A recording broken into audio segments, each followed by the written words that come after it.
Vous avez sûrement vous aussi joué de l'orgue bon tant pis quand vous étiez petit. Eh bien aujourd'hui on va vous montrer un orgue mais ça n'a absolument rien à voir.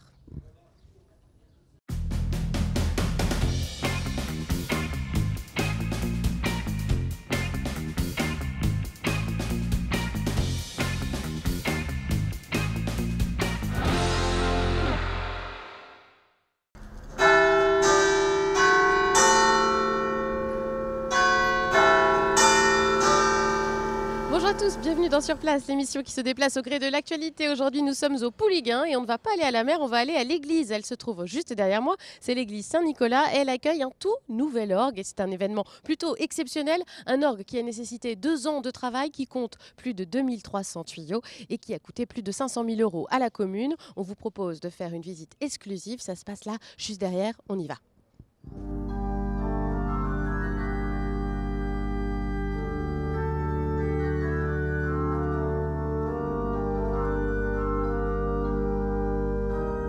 Pour rentrer dans le vif du sujet, je suis avec Bertrand Catiou. Bonjour. Bonjour. Vous êtes facteur d'orgue et maître d'art et on va aller visiter ce fameux orgue. On commence par devant évidemment avec beaucoup de touches et de claviers.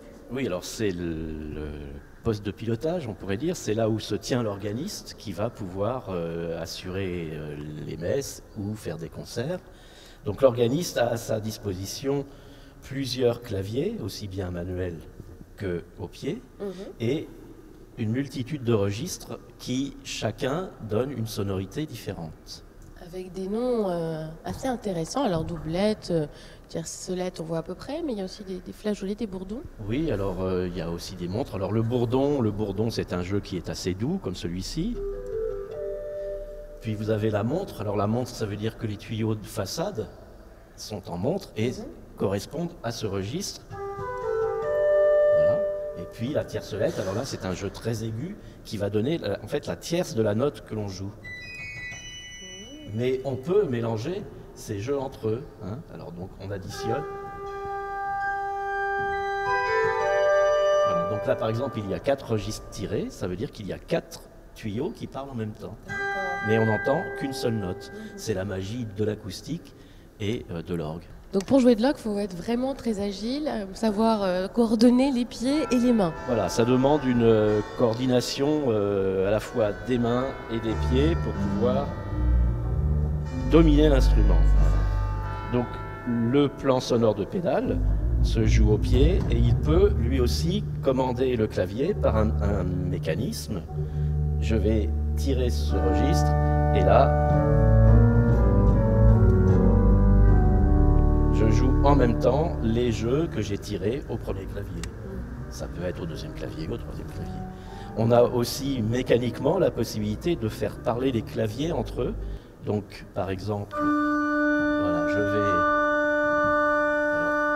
j'ai le premier clavier, je tire ce registre, ici. Voilà.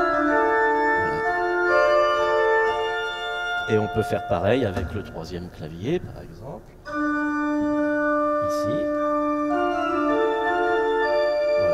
Voilà. On a tout un tas de possibilités mécaniques qui permettent de jouer l'ensemble de l'instrument. Comme si on était plusieurs finalement, comme ça. L'orgue, c'est un orchestre à lui tout seul. Et l'organiste, c'est à la fois le chef d'orchestre et tous les musiciens. Ouais. Alors vous êtes le facteur d'orgue, donc on va aussi rentrer à l'intérieur pour voir justement les coulisses de l'instrument. Oui.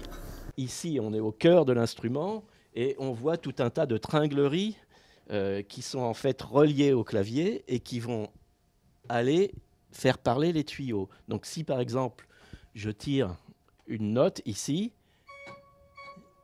vous voyez, je tire la note ici et le tuyau parle à ce niveau-là. Tout ça, ça permet en fait de relier les touches qu'on a vues à l'extérieur aux tuyaux qui sont au-dessus. Exactement. Sachant que chaque clavier correspond à un plan sonore dans l'espace. Donc, par exemple, derrière nous, ici, il y a le plan sonore de pédale. Donc, les tuyaux graves, les plus graves de l'instrument. Tous ne sont pas en place parce qu'on est actuellement dans la période d'harmonisation, c'est-à-dire qu'on va donner la couleur sonore de l'instrument en fonction de l'acoustique. En tout cas, je suis assez impressionnée. C'est la première fois que je rentre dans un orgue. Je ne savais pas qu'on pouvait rentrer dans un orgue. Et nous voilà donc arrivés dans les hauteurs. On est au niveau des plans sonores, des claviers manuels, sachant que ici et là, il y a 2 claviers, ce qu'on appelle le grand orgue et la résonance, qui sont le premier clavier et le 3e clavier. Et ici, le plan sonore de positif, qui est donc le 2e clavier. On voit beaucoup de petits outils, des petites marques ici et là. En quoi consiste votre travail en ce moment? Alors, on est en train d'harmoniser, donc de donner le son et le timbre de chaque tuyau, de chaque jeu. On a pour l'instant harmonisé pratiquement tous les tuyaux qui sont avant cette partie-là. Et maintenant, on est dans ce qu'on appelle le plein jeu, c'est-à-dire que c'est un jeu qui est composé de plusieurs tuyaux par note, qui sont souvent des petits tuyaux. Donc si j'en prends un, par exemple, au hasard, voilà. Chaque tuyau donne sa note, mais on l'a préparé en atelier, mais là, on le finit en fonction de l'acoustique. Et donc, on est actuellement en train, donc, avec mon assistant Itaru, Sekiguchi, de préparer chaque tuyau, d'abord à la bouche, et puis ensuite, je descends au clavier, j'écoute, je lui dis, on fait l'égalisation, je lui dis trop fort, trop faible. Et comment on corrige ça? C'est suivant l'ouverture, là? Oui. Alors, attendez. Ça devient technique, là, c'est ça? C'est effectivement très technique. Un tuyau se compose de 3 parties, un pied, un corps, qui est assez court ici, et entre le pied et le corps est soudé ce qu'on appelle un biseau, qui est comme un diaphragme, qui fait qu'il y a une lamelle d'air qui se crée, et cette lamelle d'air va rentrer dans le tuyau, dans le corps du tuyau, et c'est la longueur du corps du tuyau qui donne la note. Mais on peut travailler sur les paramètres qui sont le trou d'arrivée d'air au pied, la position du biseau en hauteur, la lumière, la largeur de la lumière, plus ou moins d'air, la position de la lèvre inférieure, et la position de la lèvre supérieure. Tous ces paramètres que l'on peut modifier, mais de rien, modifient le timbre. Donc il faut travailler vraiment en fonction de l'acoustique. Il faut aller à la console, donc au clavier, pour pouvoir écouter comment sonne le tuyau dans l'acoustique. Donc, vu le nombre de tuyaux, on commence à comprendre que ça vous prend beaucoup de temps, évidemment, de faire ça. Alors, je sais que déjà, l'installation en soi de l'orgue a pris du temps, puisqu'il est arrivé de vos ateliers de Corrèze il y a quelques semaines déjà, au mois d'avril. Et là, ce travail d'harmonie, il va prendre combien de temps? Là, il nous faut à peu près 5 semaines à temps complet, mais avec quelques périodes de repos, parce que l'oreille se fatigue. Et donc, il est bon de repartir, de faire 15 jours, de repartir et revenir une semaine après pour avoir une oreille reposée, neuve, absolument, et pouvoir reprendre les endroits où on estime que là, on peut améliorer, ou qu'un tuyau est trop fort, ou qu'il sonne trop flûté, ou voilà, tout ça, c'est le travail de l'harmoniste. Qui est un travail qui demande évidemment beaucoup de concentration. Et l'harmoniste, c'est un peu comme le peintre.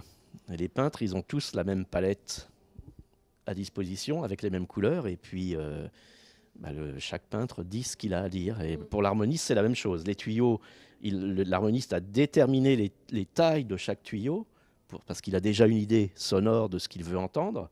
Et après, il a quelques outils et ses oreilles. Alors vous avez dit, il ne peut pas tout jouer un orgue. Alors celui-ci, il va jouer quoi? Celui-ci va très bien jouer la musique ancienne de toute l'Europe, donc on va dire du 16e jusqu'à début 19e. Et puis il va jouer la musique contemporaine. Eh bien, merci beaucoup Bertrand Cattiot pour cette visite. On va redescendre hors de l'orgue. Merci.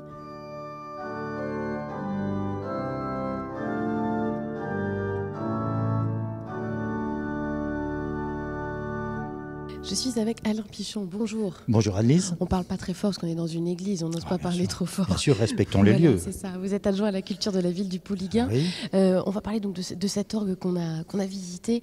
C'est assez impressionnant et c'est assez rare aussi pour une ville, un tel investissement. Pourquoi vous avez eu envie de faire construire cet orgue ? Oh bien écoutez, nous avions un ancien orgue dans cette église qui ne correspondait plus au niveau technique et instrumental aux besoins culturels et d'animation de la commune. C'est la raison pour laquelle nous nous sommes lancés dans cette grande aventure, très, très enrichissante, très dynamique. et de construire donc un nouvel orgue au Pouliguen. Comme vous pouvez le voir, avant de l'entendre, répond à une architecture un petit peu particulière. Oui, nous l'avons design particulier. Oui, nous l'avons voulu ainsi pour rappeler la vocation maritime du Pouliguen.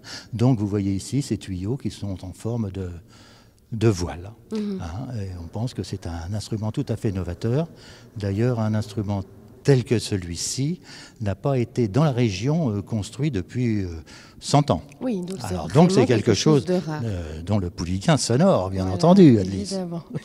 Et qui va en jouer alors? Est-ce qu'il y a des organistes ici au Pouliguen pour utiliser un si bel instrument? Écoutez, nous avons évidemment l'organisme qui se servira de l'instrument naturellement pour les offices, parce que cet orgue a une vocation culturelle et cultuelle, bien entendu. Et par ailleurs, nous sommes conseillés activement et de façon tout à fait déterminante par monsieur Philippe Lefebvre, qui est titulaire des orgues de Notre-Dame de Paris, et ainsi que par monsieur Michel Boursier, qui lui est titulaire des orgues de Nantes. Indépendamment de ça, puisque vous allez me poser la question, nous allons organiser après, parce qu'il faut le faire vivre cet orgue, des concerts tout au long de l'année, enfin pas trop non plus, mais enfin au moins un par trimestre, et conclure l'année par un festival d'orgue. Et pour entendre jouer cet orgue, il va falloir s'armer de patience. Ce sera le dimanche 5 novembre avec d'abord la messe pour bénir l'orgue et à 15h30, le concert inaugural. C'est à noter dans votre agenda. Excellente soirée sur Télé Nantes et à très bientôt.